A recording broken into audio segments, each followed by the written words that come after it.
My name is Jim O'Neill. If you guys don't know me, I was speaking here yesterday, and I'm excited to introduce Brian, your next speaker. Brian works with me at Above the Fold. He's our principal UX designer, and basically he's one of the best designers I know. He comes originally to the field of UX design with a technical background, front-end development, so he really brings a lot of wealth of information and experience to the table. Previous to working with us, he was a UX product designer at Pegasus, also here in Boston. And I'm really excited actually about this talk because I've seen bits and pieces, but never the whole thing. And I know that Brian's been really passionate for years about how we do layout on the web with HTML and CSS, and both the history of it and what's coming in the not too distant future. So I'm excited to welcome Brian Giudice. Thank you. All right, can everybody hear me okay? So I just want to do a little survey about how many people would consider themselves to be kind of novices with CSS and CSS layout. Got a few novices, okay. And then how about intermediate type people? All right, that's probably the bulk. And then advanced. Would anybody call themselves a CSS guru? Yeah, so I'm watching out for you a little, and you too. Okay. Please correct me if I misspeak about anything, but that's good. So we got a mix of people. I think we're going to try to turn the lights down so that everybody can see a bit better. Nice, huh? Set the mood. All right, so as Jim said, my name is Brian. I'm a UX designer. I've been interested in laying stuff out on the web for a long time, primarily because I always found it really, really complicated and difficult to do, and I never really got why it had to be so difficult. I have a little bit of a front-end development background along with a design background. And so as a front-end developer, what I was really interested in was taking these designs that either I made or some other designer made and trying to make them real and accurate and represent what the designer intended. And then as a designer, I'm pretty interested in this topic because what I want to know is what's possible. So I don't go, I'm in some story planning meeting with some, developers, and I'm proposing something that's just like outlandish. I'm sure some of you that are developers have experienced that in the past. That's okay. Thank you, though. All right. So I'm going to start us off with a quote from Eric Myers. Does anybody know who Eric Myers is, or do most people? Yeah. So Eric is one of those CSS guru guys, but he's one of the good guys. He, let's see, a little bit about Eric. He's from A List Apart. If anybody's ever looked up like some CSS stuff like taming lists or multi-columns, Ethan Marcotte came up with the term. I think he coined the term responsive design. They're all A List Apart guys. And they also put on a conference called an Event Apart each year.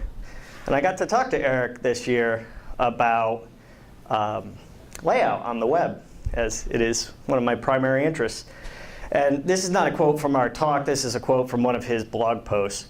But he says this over and over again, that the real problem with web layout today is just up until very recently, and in the near term, and then a couple of years down the road. Before that, we really haven't had any layout tools. Everything has been pretty hacky, and they're really brilliant hacks. There's a lot of really smart people that tried to get CSS to create like some sort of grid system, but they're always just not quite right, and they don't really map to the mental models we all have of just sort of what a grid looks like. So Eric says this all the time in conferences, and he'll say it again and again and again until we have better tools. So don't try to read this. This is kind of small type. But the purpose of this slide, and apologies for it being a little bit choppy, is just to show you that what we're going to do to try to establish what the right kind of layout tools are for the future. I want to first go through very briefly sort of a timeline of all the way from when the web was first invented all the way to the present day, and point out some of the events that have triggered the eras of layout systems that we all use. And so, let's see. So I want to start at the very beginning. So for anybody that can't see, I'm probably the only one actually that can see these numbers, but 1993, HTML is released. Mosaic comes out with the first browser a year later, or the same year, and then W3C is formed the next year. So I'm sure most of, if not all of you, know what the W3C is, but if you don't, it's the three Ws are World Wide Web Consortium, and they're an international body of people that make standards for the web, including layout standards. And then companies that make browsers, sometimes quickly, unfortunately, sometimes slowly, then implement those standards. Sometimes poorly. Oh, that rhymes. So we're gonna talk first about 1995, because that's a pretty big year. Microsoft comes out with IE1. There's not that much by way. This is a little diagram of different viewports or browser sizes, or not screen sizes. Viewports is the correct term. Window size. And then down here is the beginnings of a few browsers that are now in existence at 1995. The biggest thing probably to note from this slide, though, is CSS has not been invented yet. So we're going to talk about the first layout system that was born out of the fact that there was no CSS yet. So meet Dade. Anybody recognize this guy by any chance? No? Anybody see the movie Hackers before? Maybe? Yeah? Yeah?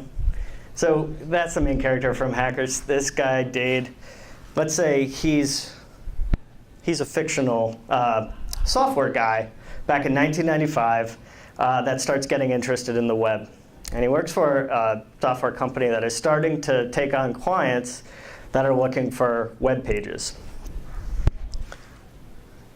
So again, since there's no CSS, the only thing that's really, or the thing that kind of catches on after a while in the HTML spec is this table thing for layout.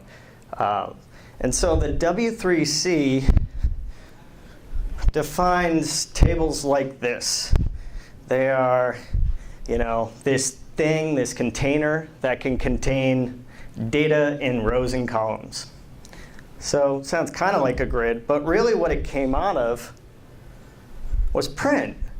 And tables were about, I'm sure a lot of you have heard this, tabular, showing tabular data.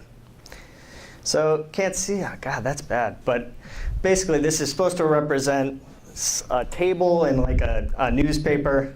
So something like, if you ever read the sports section and you see a table of athlete stats or stock quotes or something like that, it's like that. Not really for layout. Nonetheless, we don't have much, or Dade doesn't have much to work with. So back in 95, Dade is on this team of engineers, and he's in this company that is heavily in waterfall. And so the way it works for Dade is he's had a few web projects now. They're generally somewhere between 3 to 6 months. Dade normally estimates, a couple months for development of these web pages because he's just learning.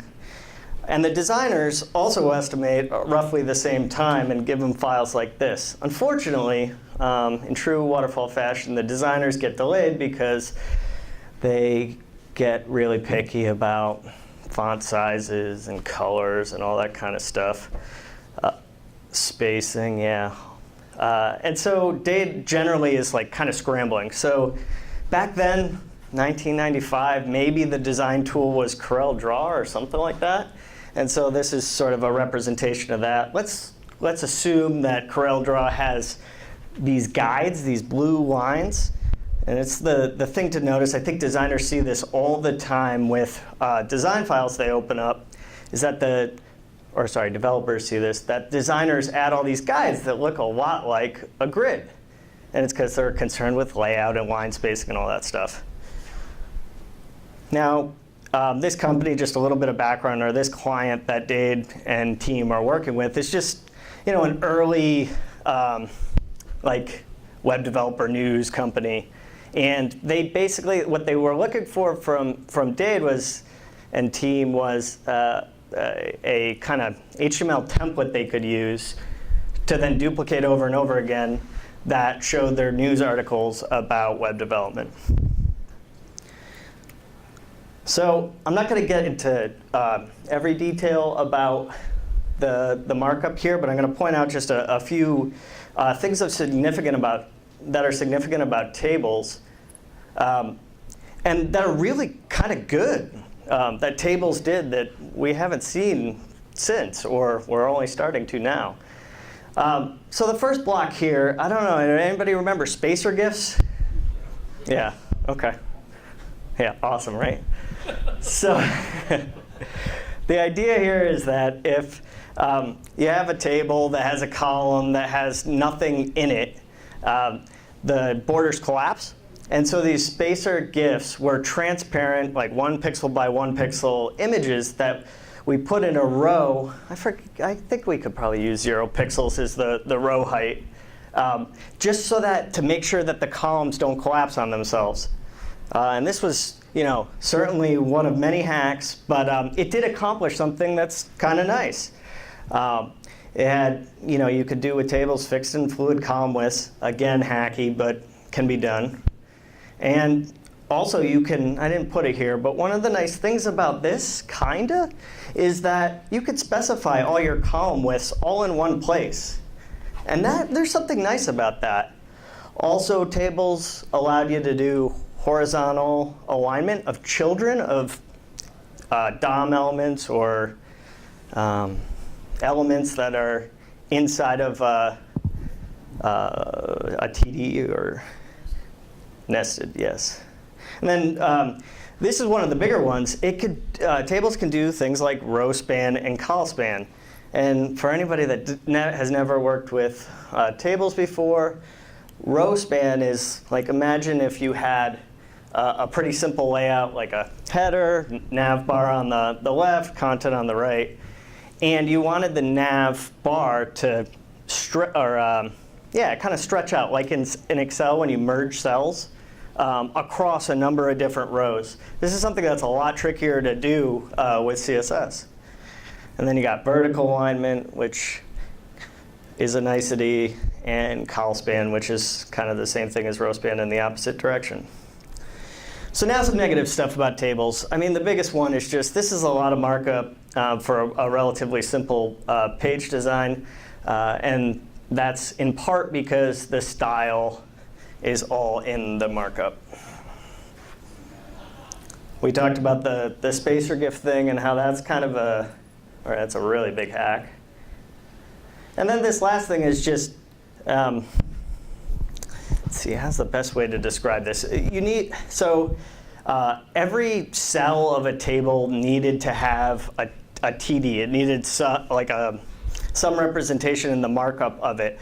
Otherwise, things like this col span equals 3 wouldn't start at the second column. It would start at the first column, and the layouts wouldn't work.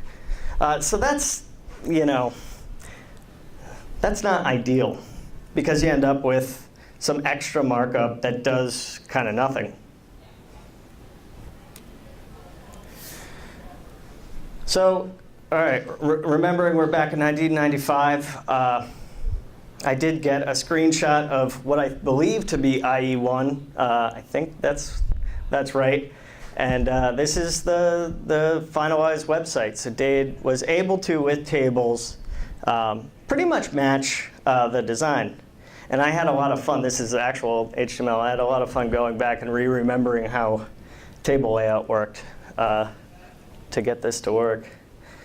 So just a little recap about tables. We got fixed and fluid column width, sort of, kind of with the spacer GIF hack, but still kind of nice. Row span, col span, and some pretty powerful alignment of children or nested elements inside of the grid cells, the TDs. And then on the bad side, we got a lot of stuff. We got the spacer GIF thing. We got styles in markup thing.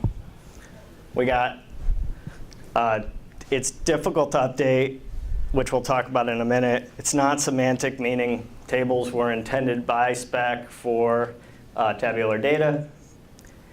And then it's, I don't know if this is exactly the right way to say it, but what I mean by it's source order dependent is that empty TD thing. That's kind of source order dependent, I suppose. So client is really happy with this website. It's one of the better sites on the web in 1995. And they go out and start duplicating the template over and over again as new articles are published on their site. And eventually, a couple of years later, somebody gets the bright idea, or probably some designer at this company, Web Dev News, says, I want to just make a global change. And the client figures out, this is not so easy. Yeah, we can maybe do some global replacing, but that's not really ideal. But they deal with it for a little while longer and push it off. But they keep hearing over and over again, this client, Web Dev News, being that they're web development news, they keep hearing about this CSS thing and how CSS can separate styles from the markup, making something like this trivial.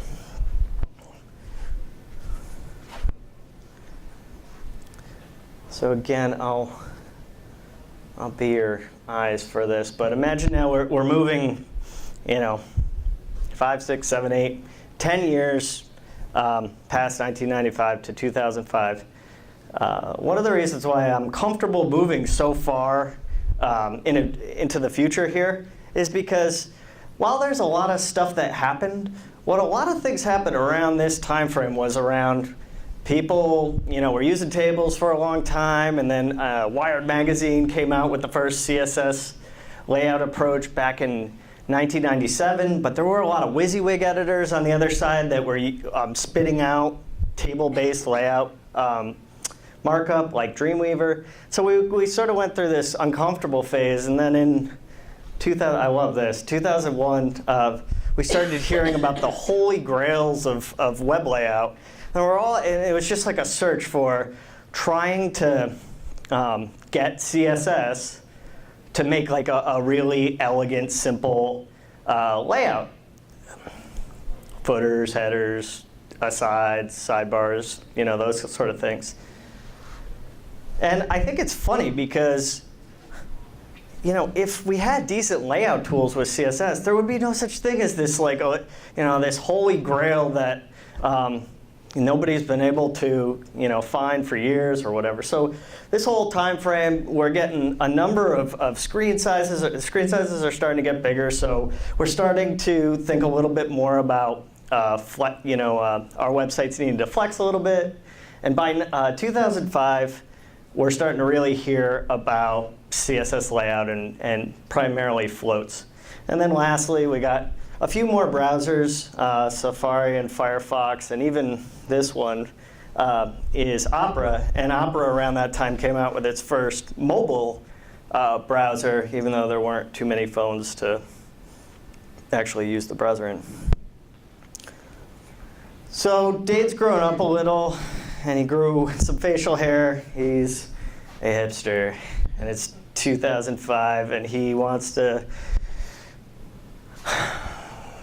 he wants to use floats in his next project. Floats. The W3C defines floats as, an element in the DOM that gets moved over to the left or the right. If they use the term the current line, I think of this a lot like a paragraph of text or something. An image the text will flow around that image or that DOM element. So in reality, floats also came out of print design. And they're things like, the W3 intended for floats to be like this picture over to the right, where the image is kind of floated to the right of the copy. Is everybody with me so far? Yeah? Any questions before I keep going? Not yet? All right. All right, so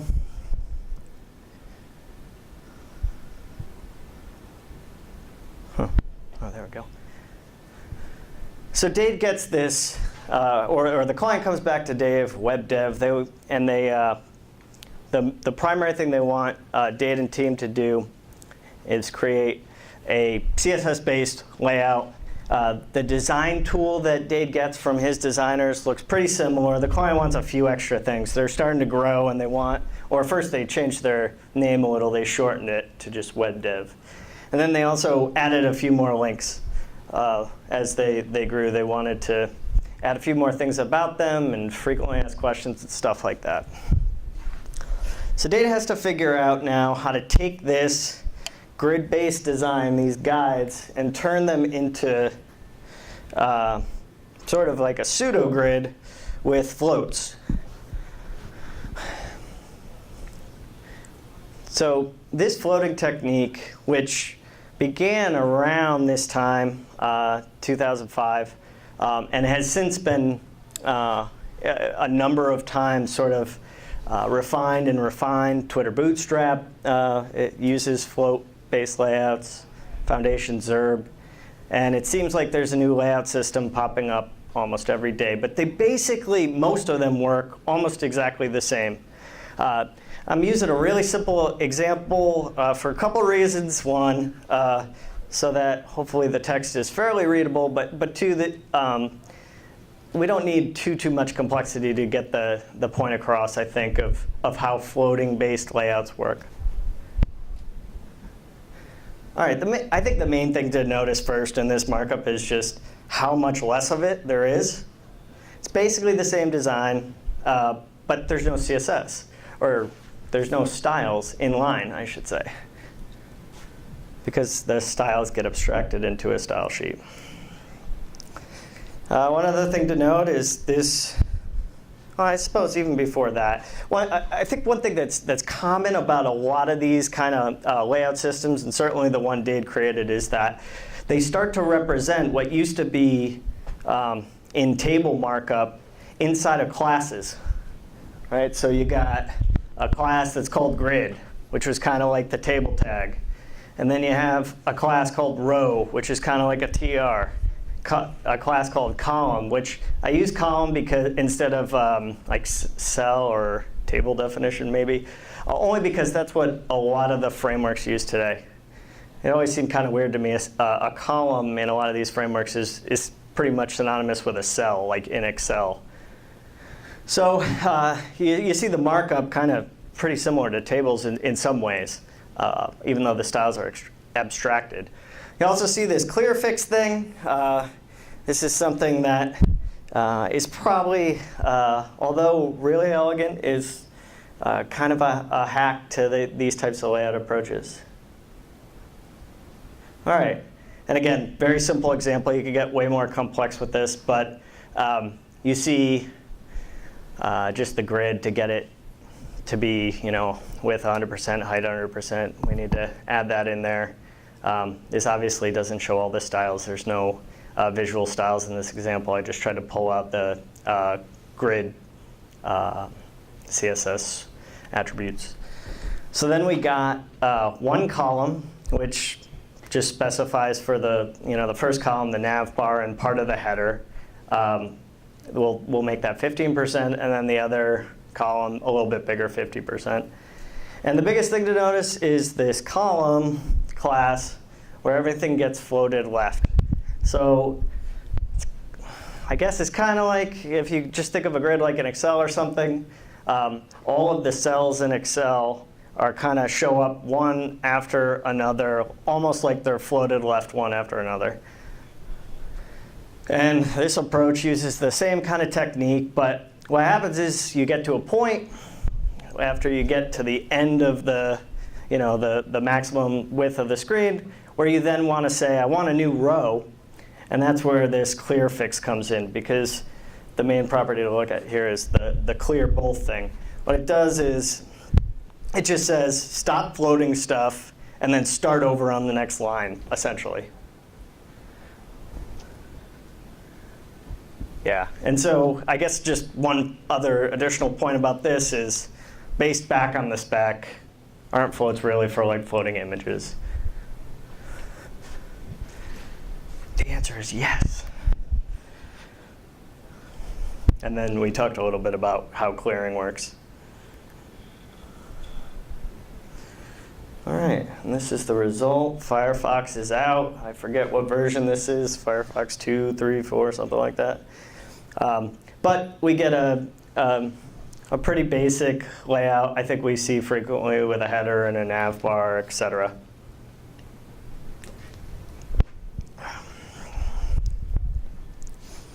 All right, so just to recap, we talked about tables, and then now we got these float things. Now, if you can sort of tell by my tone, I'm not a huge fan of float-based layouts, and we've been sitting in this world for a long time. But there are some advantages to float-based layouts. Certainly, there's a whole lot less inside of the markup because the styles aren't there, and because of that, it's easier to make global changes. There's a number of other benefits to abstracting styles. It's better for SEO because web bots can crawl the markup a lot easier. It's better for accessibility. Screen readers can read the pages a lot easier than tables. A lot of that has to do with source order. But then there's some bad stuff about floats. I mean, I think probably the main one, which you see like all over sites like Stack Overflow and others, is just you see a lot of people that are new to this type of approach that have some trouble with it at first. And some people for months or even years, that like me. And so there's that. It's the whole clear fix thing, and floating is kind of confusing. Back in 2005, we got all these rounding errors with float-based layouts. So for example, just a simple one, you got a 2-column layout, and each column is 50%, 50% width. And then you decide you just want to put even like a 1-pixel border in between them, like a left border on the second one to sort of separate visually those two columns. That will not work very well because now the browser thinks that the combined width of those two columns is over 100%, so it will break. We got clear fix. We got, this row span thing again. You can't have a single grid if you want to do things like row span and col span, because what's implicit with float-based layouts is that all rows add up to the max height of the biggest child. So it just can't be done. You need to nest more, basically grids inside of grids. And then it's definitely source order dependent, which I'll show an example in just a minute of that. Or actually right here. All right, so 2005 comes and goes. Now it's 2007. Dade, again, is a hipster, and the iPhone just came out, the iPhone 1, and he wants to get the phone. And one of the first things he does is he starts looking at the way that his site, actually this really wouldn't work, but let's just pretend. So he looks at the site and he sees that some things are breaking.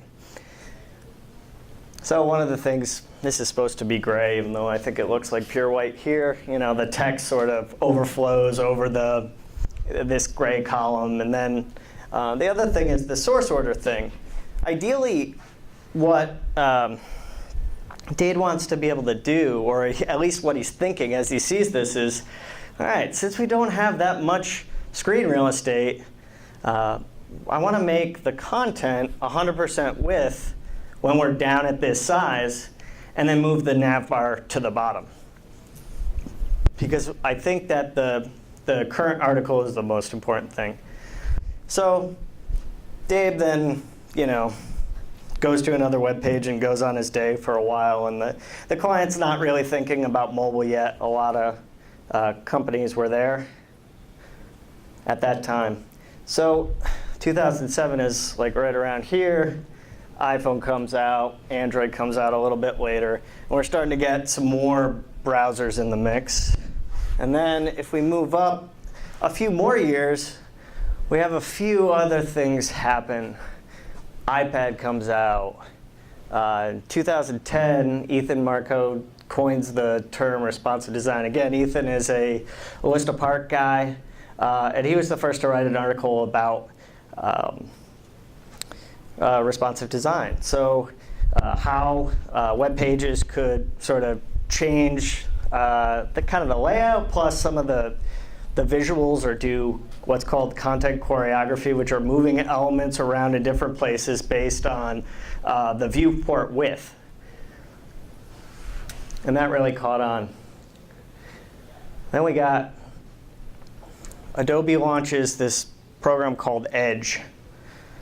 Edge is the beginnings of what I think are disruptive technologies disrupting some of their current products. And those current products were print designed, well, sort of some print design tools and some web design tools. Those products are things like Fireworks was their main web design tool. Adobe Photoshop was, which is, I don't know why we started using that to begin with anyway, because it's a photo editing tool and it certainly has no place in web design, in my opinion.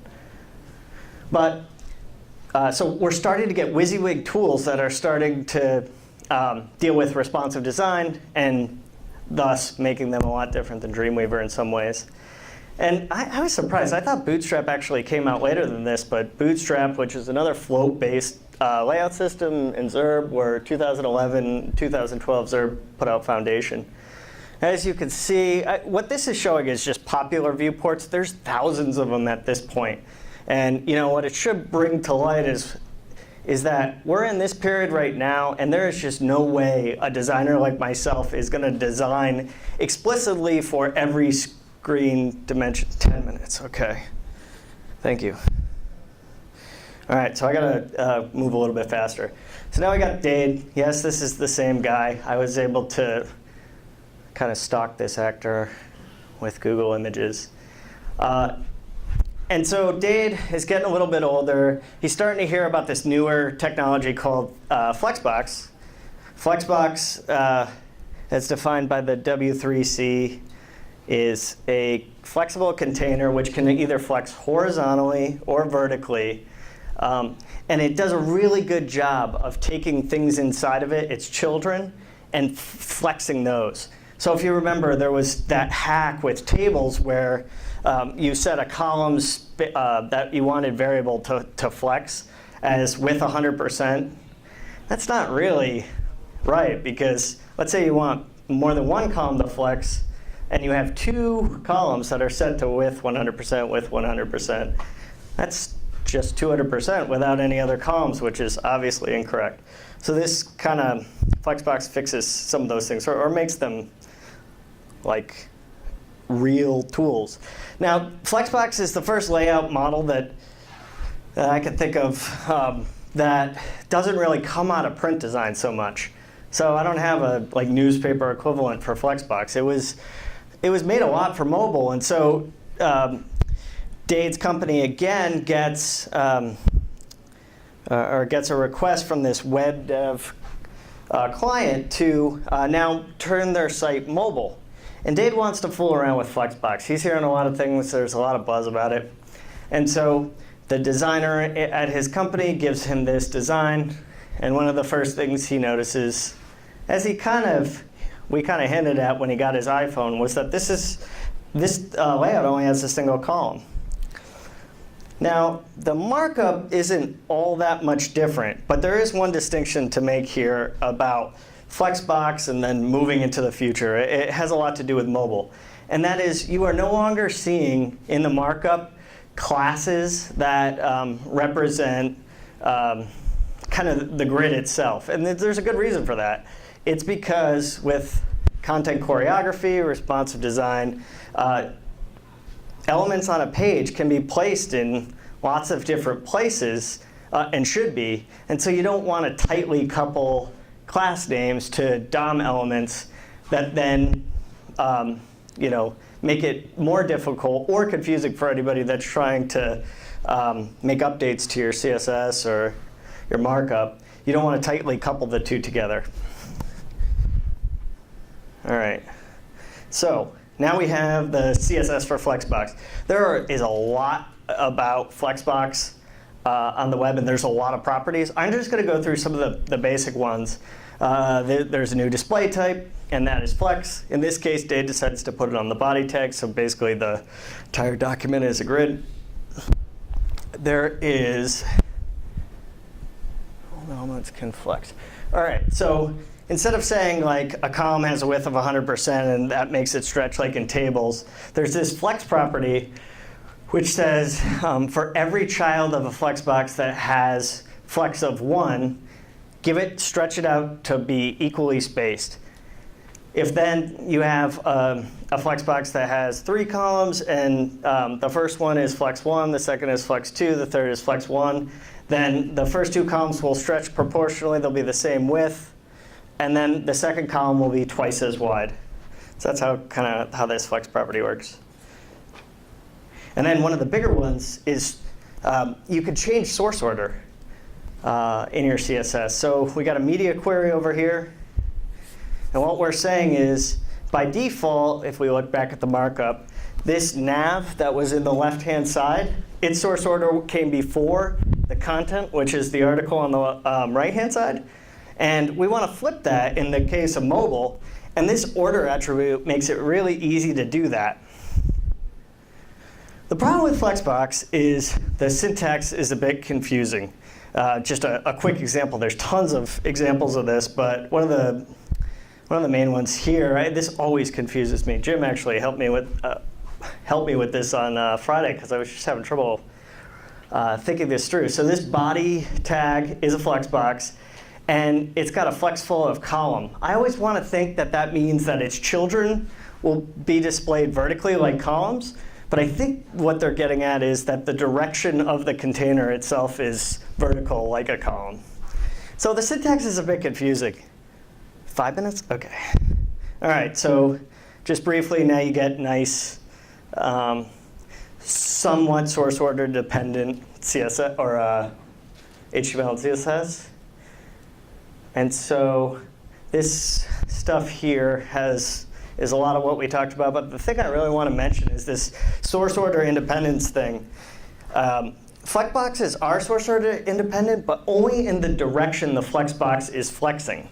So you can change source order of children of a Flexbox, but you can't change source order of everything on the page with a Flexbox.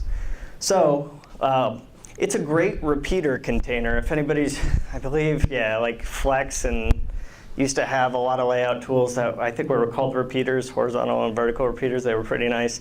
It's great for that, but it's not a two-dimensional grid. And so we're currently in this state where I think some of us are starting to move towards this Flexbox model because of the benefits for mobile of like source independence and stuff. And it does have pretty good browser support. Although the spec has changed a number of times, so you'll see a lot of articles that start out by saying like, here's old Flexbox syntax and then here's new Flexbox syntax. So it's a little bit tricky, and there are a lot of attributes. This last thing I want to talk to you about is the thing that I'm really, really getting excited about. It's called just Grid or CSS Grid. And I believe it was proposed by, to the W3C by Microsoft, some people at Microsoft. And what the W3C defines the grid is basically it does what a table does. But the important part to note here is the arbitrary slots words in here. The children can be positioned in arbitrary spots. I'll show you why that's important in a second. All right, so the markup looks almost identical to Flexbox. I think actually it is identical. But, all right, so here's the CSS. We have a new display type called grid. Again, putting it on the body. We have kind of like those spacer GIF row, that first row. We have column widths and column widths and row heights defined all in one place on the grid and not on child elements or anything like that. This is really a pretty efficient thing, which I'll show you in a minute or so. But I guess main thing, fixed. You got fixed values. You got one FR, which is basically the same thing as the flex property 1. So it stretches out 1 relative to everything else. And you could also do auto. And so, but the main things I want to point out here are each element then gets bound to a row and a column, kind of like in any kind of design tool you're familiar with, like even like PowerPoint. You set things like X10, Y100. It's kind of like that. And then you got your row spans and col spans, which are also nice. But you can place these things arbitrarily, and then you don't have additional markup to add for stuff that has nothing in it, like the empty TD tags and tables. So you got col span and row span. And then this is the media query for mobile. What's really nice is you can then change whenever you want based on something like screen width, how many rows or columns a grid has. So that's what we're doing in that first thing is we're just saying make it a 1-column grid now. Then make every child element be in that 1 column, span it 100%, and each element will take up 1 row, and then you could change source order just like we did in Flex, but you could change it in both directions, and that's pretty powerful. Here's the result. The grid only works in IE10 at the moment, unfortunately, so I had to buy me a Parallels license to start playing with it, which I was happy to do. So we got the grid, which has all the advantages of the stuff above, but with true source order independence. And lastly, I'll just mention that it starts to chip away at the need in Flexbox 2 of the need to have or use the box model, which is box model is for an element. It's margin, border, and padding of any element. In this world, I'm constantly using margin and padding, unfortunately, to just sort of get everything to be positioned right. But if you can arbitrarily align children of a grid to any row or column, you can start, just having columns or rows that are just margins, kind of like the way designers design.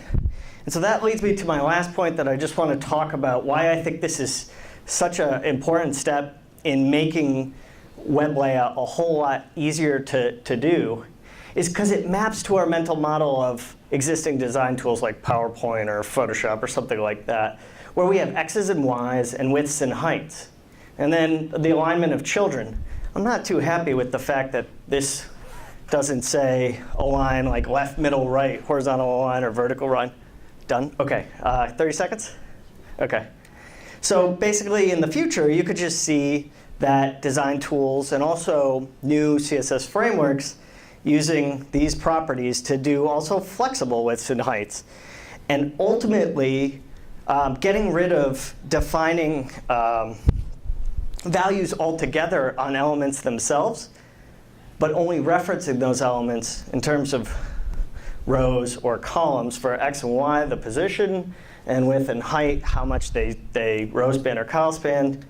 And then this is also another control that we use all the time. It would be nice to just very simply left align, center align. Like if we could center align stuff in both directions really easily, that's fantastic. So OK, sorry I moved through, we ran out of time and I moved through the last 2 sections kind of quickly, but we have, what, 2-3 minutes for questions maybe? Or we're out of time?